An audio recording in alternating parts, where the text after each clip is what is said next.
Welcome, everybody, to our next talk here at Hall 6, the 12th Networking Truths. Our next speaker is Jonas Lund. He's an artist from Sweden, currently homeless. No, he just arrived, came back from Brazil and now lives in Berlin. He's a multiple talented guy. He does photography, paintings, websites, and so on. And he studies art world trends and behavior. He has many solo and group exhibitions. He has an excellent website. Please go there and look at all the art he does. And today Jonas will present something of, or some stuff on his attempts to hack the art world, from designing algorithms to data mining, and discuss how the 12 Networking Truths, which is a RFC published in 1996, are related to positions within his artistic practice. So give him a warm welcome to Jonas Lund and enjoy the next talk.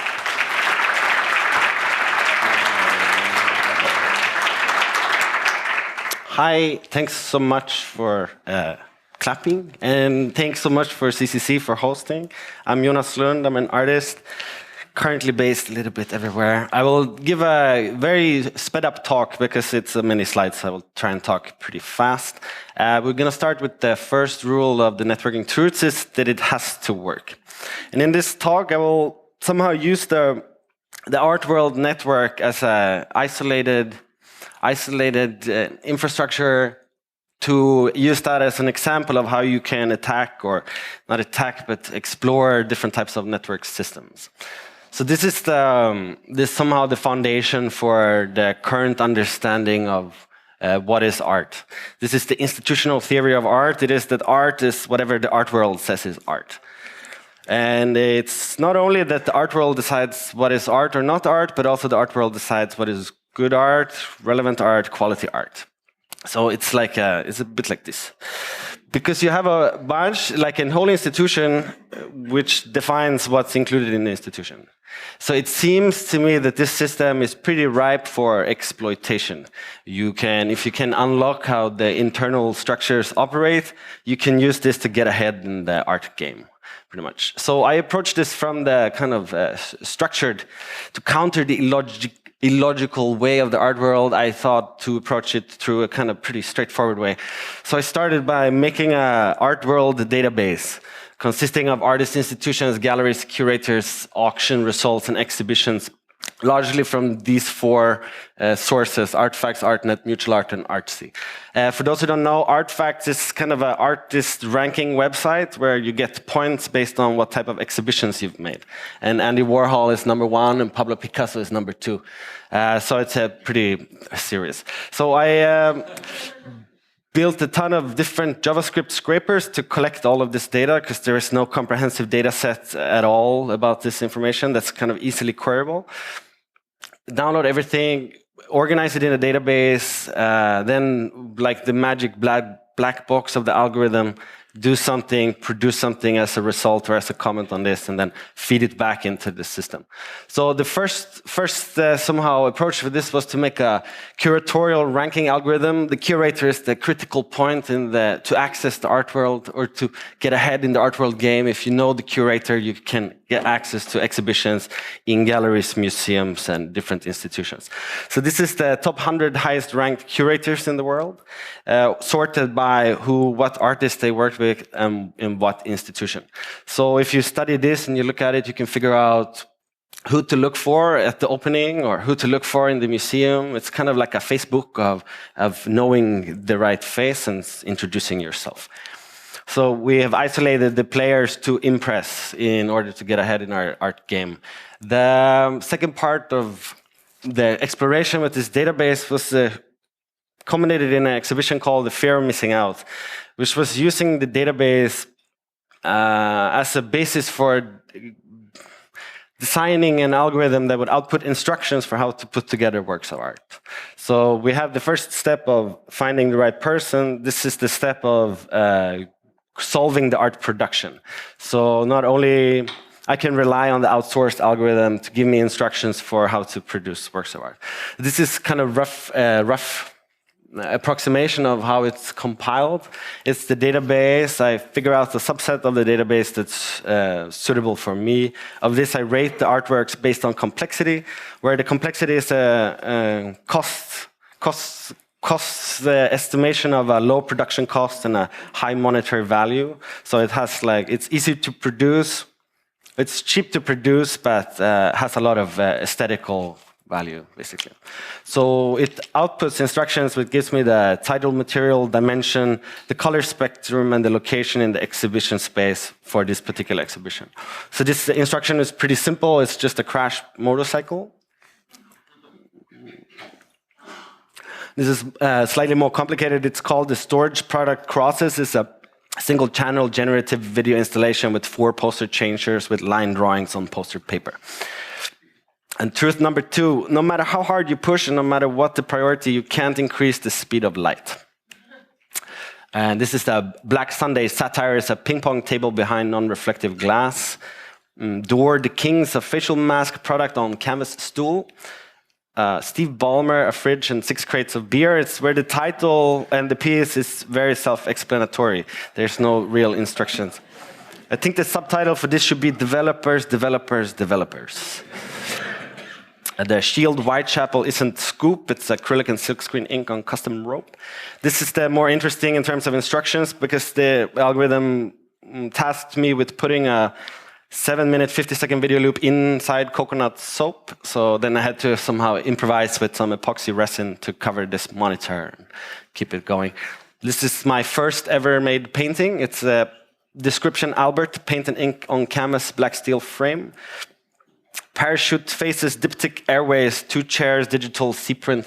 Since the NSA hasn't been here yet, watch closely for the removal of this sign. Paraphrasing the public library in Chicago, I believe, where you're not allowed to explain that the NSA has been there, disclose to the public that the NSA has been, but you're allowed to not disclose. So if you remove the sign, you know that NSA has been there. If it's still up, it's all supposedly good. This is the Horizon Birth grayish blue. It's a concrete. It's like 250 kilos of concrete, plexiglass, and plaster. It's all the different types of works that come out of this algorithm.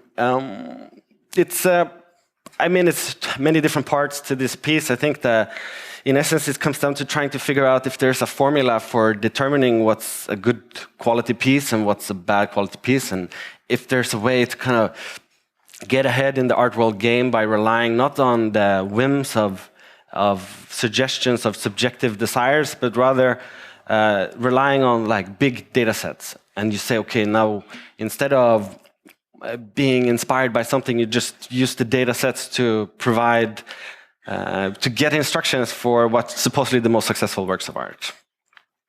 And this is, it's just overview. And then you get the press coming and asking, are algorithms art? Which is something. It is always something. So at the end, we feed this back into we get the closed loop. I take the data from the sources, produce works through it, and feed it back into the system so it can inform the next session.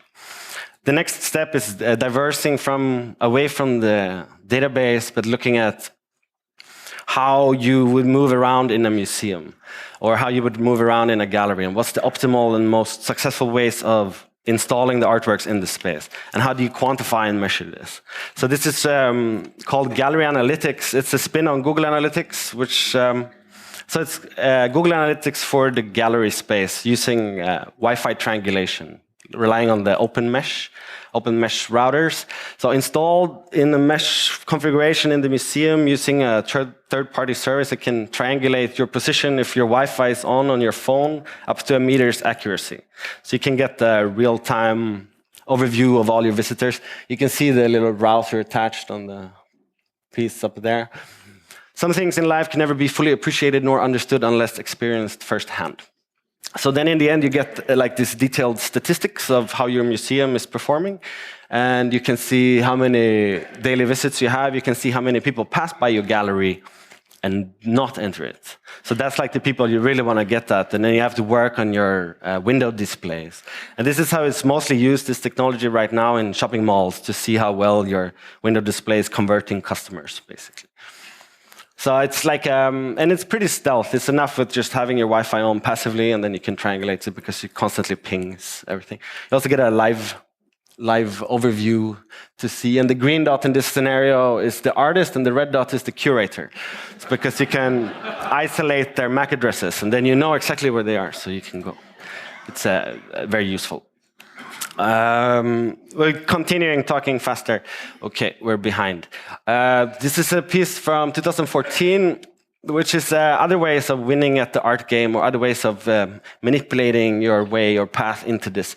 And this is taking the spin on at the time, the flip collectors, or process-based abstraction that was going on a lot in LA, which is basically, in short summary, collectors buying artworks from the artist studio very cheap and in bulk, and then reselling them at auction for higher and higher values. So the poster boy for this was Oscar Murillo, where Stefan Simkovic, the most notorious flip collector, bought 30 works in 2012 for $1,000 each, and then in 2014 could resell them for $400,000. So it's like a massive increase. So then naturally, as artists, you want to get in on this game because you think that will benefit you. So I approached it from a pretty straightforward way. I made 40 paintings, which is a lot. It's basically besides the other painting, the first 40 paintings I ever did. And they're all kind of collages of already successful flip paintings. So I download like all the paintings I can get in as highest resolution as possible from all the auction sites that are selling them. And then basically just copy-paste in Photoshop until I'm like sort of happy. It's always possible to stick multiple separate problems into a single complex interdependent solution. In most cases, this is a bad idea.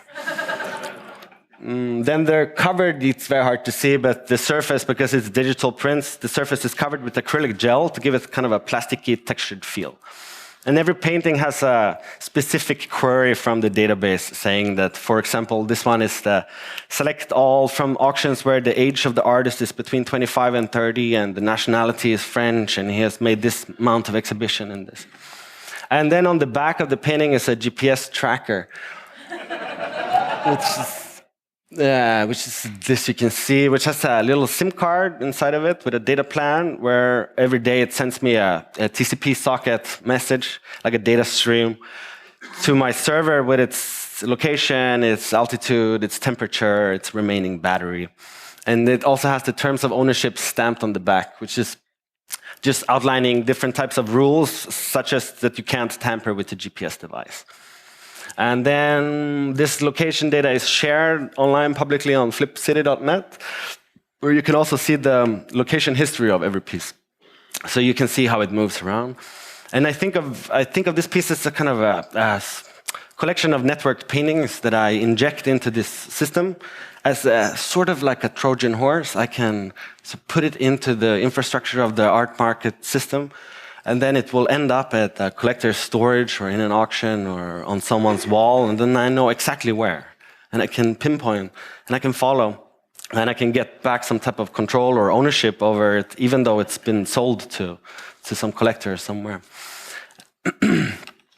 It's easier to move a problem around than it is to solve it.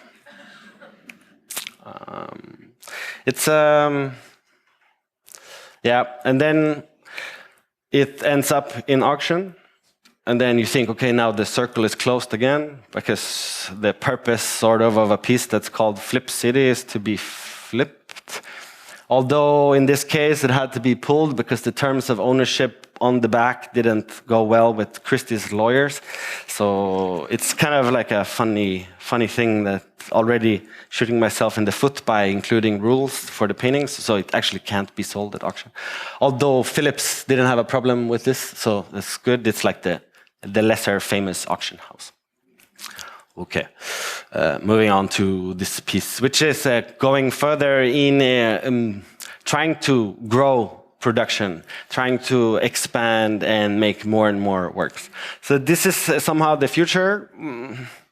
You know, like, yeah, we're moving towards automation, everything. Something like 50% of the US workforce will be without a job within the coming 20 years. So we have to think of different solutions for how to solve this. Universal basic income is one. Becoming an artist, which is sort of, in its essence, possibly inherently useless, may be an idea, because you're not actually, good, fast, cheap, pick any two, you can't have all three. So some artists have figured out how to scale up and capitalize properly on the globalization and outsourced labor. This is Jeff Koons with his 150 assistants. He produces around 10 paintings a year, I think. So my solution for this was for a solo show in Amsterdam, where I turned the whole gallery into a factory, or kind of a studio, which was under live streaming throughout the whole thing. And I hired 6 assistants to work for me during the gallery opening hours. And they were tasked with producing works of art. I provided all the materials, everything they needed to produce works. They were tasked with this to inspire. I made kind of a 300-page manual book that all of them had to study, mostly with images, which outlined the current kind of meta level of process-based abstraction. Basically, when an artist figures out a seemingly unique way of producing flat paintings that hang on the wall, such as like I put an aesthetic in my hand, my left hand, so I can't feel it, and then I paint, or I use like aluminum and I scratch it, or I do something which is seemingly unique, and then you produce a ton of them, which feeds into the flip collection, and then you have like a perfect cycle of production. So basically I made this, but in a more kind of networked way, where I tasked these assistants to produce work. Once the work has been done and deemed ready, we document it, upload it to a website where an esteemed board, advisory board gets to appraise the work and say, okay, I give this a 55% chance of. It's basically a slider between sign and destroy. So give it the point between 0 and 100. Then based on their appraisals, I would make a final decision whether the work should be signed and become my work, or if the work should be destroyed and just enter into a trash pile or for new material. It's sort of partly inspired by Olaf Eliasson, who has a studio with around 100 assistants in Berlin. And he has kind of sessions with his assistants where they work on an idea for about 3-4 weeks. And then they have a session with Olafur and they present their idea for an Olafur Eliasson piece. And then afterwards he says, this is not an Olafur Eliasson artwork. And then they have to start over. So it's a little bit like this. You do the outsourcing and then you can grow your production and you're set. It also has a fair labor agreement to ensure that the assistants are paid properly and they're taken care of. And it also has a very important rule, which says the assistant is prohibited from discussing, documenting, photographing, or sharing information or images in any forum, public or private, including but not limited to social platforms such as Facebook, Twitter, or Instagram. So it's saying also that the assistant will receive 10 euros per hour in wage, which was a little bit low, but okay. And they get 5% commission, 5% commission if the artworks that's signed sells. So I'd like to give incentive for making successful works. Truth number 8 is it's more complicated than you think. This is the instruction manual book, which has kind of an essay to outline the current meta level of art production. Some good tips, some sizing guides, some kind of a commentary on the current auction. These two are by 2 different artists. They look quite similar. They sold for a total of £40,625. Some screenshots. And then halfway through the exhibition, there was a studio visit opening where we invite the public to come in and see, where most of the artworks were presented. For all resources, whatever it is, you need more. And then here's some example of the signed paintings. So it's at the same time like what they are appraising this advisory board. If you see the gray, this is like the slider of the scores. It's all based on JPEGs. So like none of them actually see the work in real. And in this case, it's some worry about the cracks in the painting. So that's the reason for not signing it. So cracks not stabilized for the future. One size never fits all. So I mean, at the heart of this, it's a lot of there's a lot of different thoughts about the whole surrounding art world infrastructure and what creates these type of situations. I think at the heart of it, what I was curious is to see if there, between 14 people in an advisory board, is it possible to find a sort of a consensus? Is it somehow a way to make a work of art that's just like, that's it? Everyone goes like, yes, this is the greatest work of art ever. And so far, I think it's hard to say for this. Maybe there is. I think the consensus within the art production only happens after the fact, when something enters into an archive or so. This is, more of the artworks. Every old idea will be proposed again with a different name and a different presentation, regardless of whether it works. In the end, the works that were not signed were stamped with denied on the front and the back and put into piles. And then we're moving on. This is another single piece which goes in towards the similar kind of direction, which is trying to figure out then, because the problematics from studio practice results in it's very hard to know what's a successful work of art. Like, what's a painting that would attract everyone? How can we get to this? So this is a piece that will self-optimize itself based on where the viewer is looking. So it has a gaze tracking camera in the middle, and then it sees if you're looking left or right, and then based on that continues to optimize different types of compositions. So it's like it starts with simple, I think this a video? Yeah. It starts with simple different colors, comparing colors, and then it picks, for every session you have a winner basically, and then it just keeps on getting more and more complicated until it starts over and retests this assertion that is this good or not, pretty much. Yeah. Keeps on going. It's something like, can we... I mean, in the most typical way of looking at art, you as the viewer, you have to sort of align yourself towards the artwork and enter into the art, like the artist's reality or ideas. And in this case, there's sort of a reversal of this, where you say that the artwork will always adapt itself to you, the current viewer, and it keeps on going. And the last truth is, in protocol design, perfection has been reached not when there is nothing left to add, but when there is nothing left to take away. And we're going to end with this very quickly. This is Strings Attached. It's the second series of the Flip City, which is more towards taking back some type of control over what the people you work with are doing towards your work of art.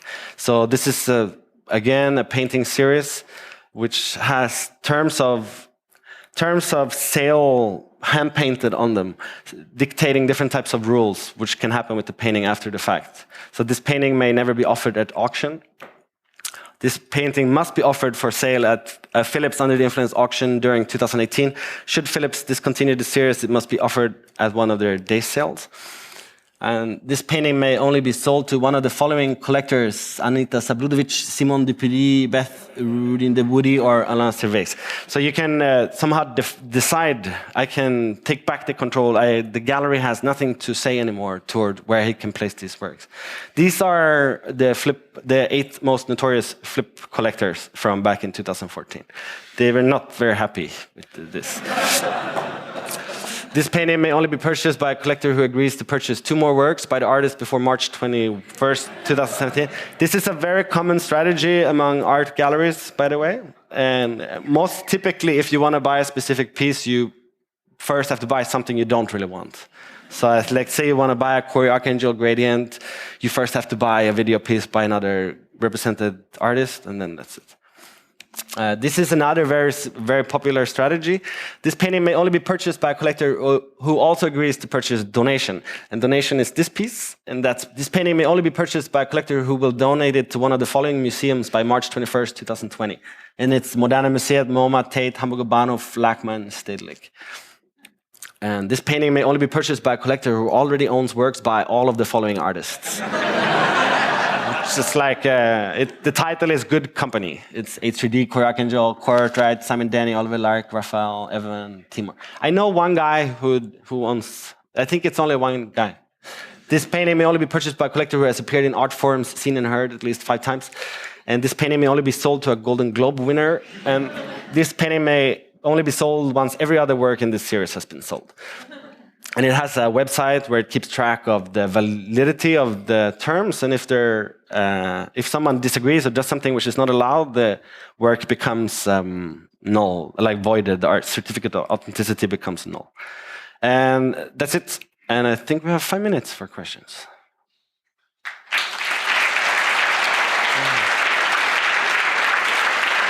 Yes, thank you. Or actually, we should watch this video. It's 1 minute. Okay. Can we do the switch of the sound? Yeah, sorry. Yeah. See this? Yeah. This the kingpin, all right? And he the man. You get the other dude's king, you got the game. But he trying to get your king too, so you got protected. Now the king, he move one space any direction he damn choose, cause he's the king. Like this, all right? But he ain't got no hustle. But the rest of these motherfuckers on the team, they got his back. And they run so deep, he really ain't gotta do shit. I like your uncle. Yeah, like my uncle. And you see this? This the queen.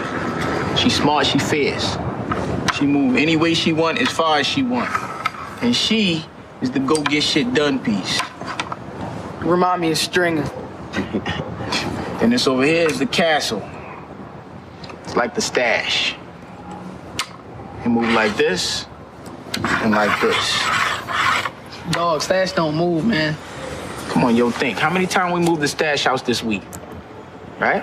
And every time we move the stash, we gotta move a little muscle with it, right? To protect it. True, you right. All right, what about them little bald-headed bitches right there? All right, these right here, these are the pawns. They like the soldiers. They move like this, one space forward only, except when they fight. And it's like, or like this. And they like the front lines. They be out in the field. So how do you get to be the king? It ain't like that. See, the king, stay the king, all right? Everything stay who he is, except for the pawns. And if a pawn made it all the way down to the other dude's side, you get to be queen. And like I said, the queen ain't no bitch. She got all the moves. All right, so if I make it to the other end, I win. If you catch the other dude's king and trap it, then you win. All right, but if I make it to the end, I'm top dog.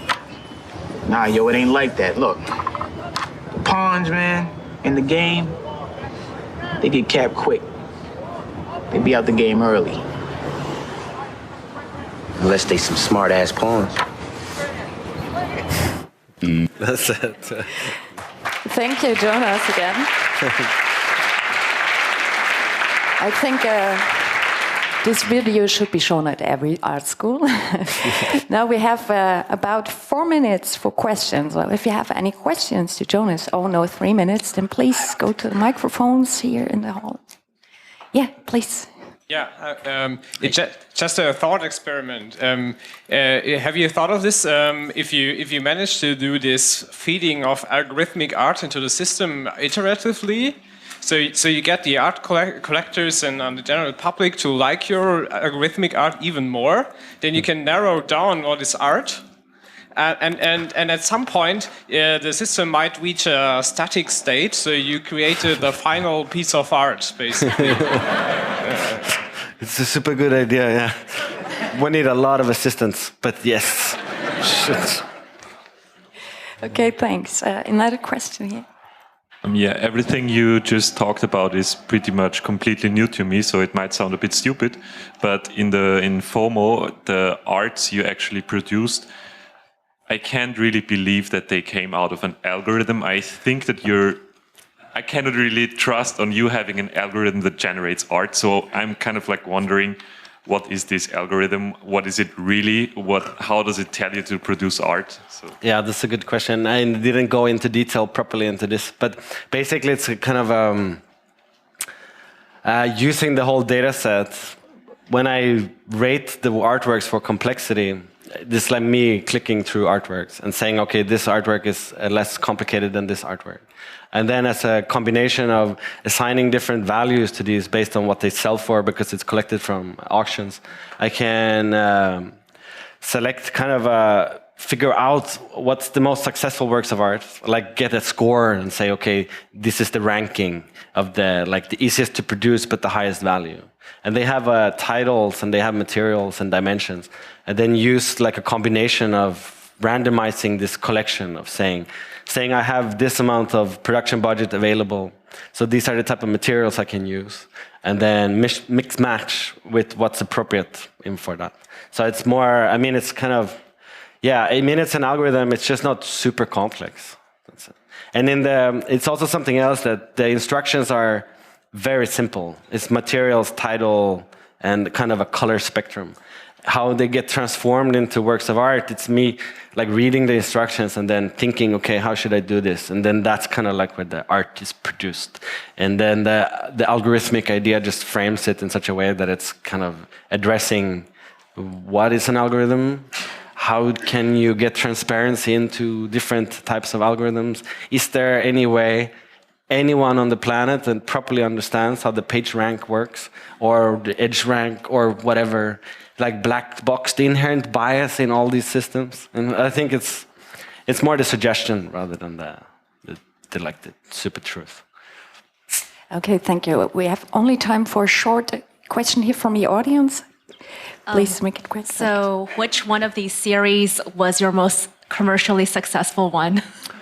The Flip City, for sure. Because that was like at the peak. After this, like that market kind of disappeared. All the people that bought these tons of artworks in bulk, like they don't buy art anymore. They buy other stuff. So that one's like was on the peak of this. So yeah, definitely. That was most successful. You timed it right. Yeah, that was good timing. Yeah, lucky. Okay, thanks again, Jonas. Let's give him a warm round of applause, and thanks for your questions.